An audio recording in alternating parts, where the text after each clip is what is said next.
আসসালামু আলাইকুম। কেমন আছেন সবাই? আশা করি সবাই খুব ভালো আছেন। আলহামদুলিল্লাহ আমরাও ভালো আছি। তো এই তো আমি আজকে মা বাড়ি চলে গেলাম ঈদ করার জন্য। তো এই তো যাচ্ছি বাইকে আমরা ৩ জন।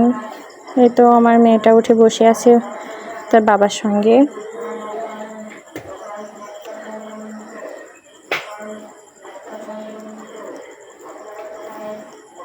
আসলে মা বাড়ি যাচ্ছি কারণ আমার বড় আপু এখানে ঈদ করবে, সে অনেকদিন পর কুমিল্লা থেকে আসছে। এই জন্য বললাম আমার হাজব্যান্ডকে, এই জন্য আমাকে দিয়ে আসতে যাচ্ছে। তো আমি ঈদের দিন চলে আসবো বেশি সম্ভব দুপুরবেলা। আমাদের কুরবানি আছে তো এই জন্য আমি দুপুরে চলে আসবো। তো এই তো আমি যাওয়ার সময় একটু আশেপাশে ভিউ উঠাই নিলাম। রাস্তার একটু ভিউ দেখেন কি সুন্দর ভিউ। দুই দিকে মাঠ, মাঝখান দিয়ে রাস্তা, বেশ অনেক সুন্দর।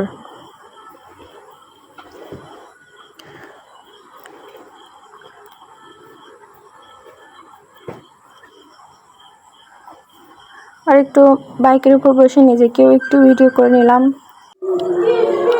তো এই তো আমরা ৩ জন যাচ্ছি এখন আমাদের যাওয়ার পথে যে ছোট্ট সরু রাস্তা দিয়ে, মাঠের মধ্যে দিয়ে ছোট্ট সরু রাস্তা।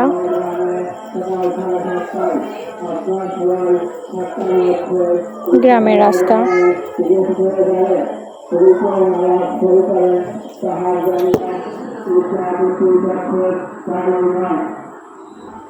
তো এই তো এটা আমাদের গ্রামের ঈদগাহ ময়দান।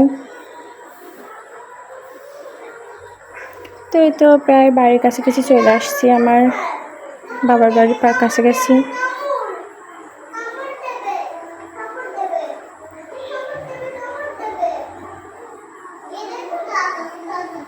এই তো এটা হলো আমার বাবার বাড়ি বা মা বাড়ি যেটা বলেন।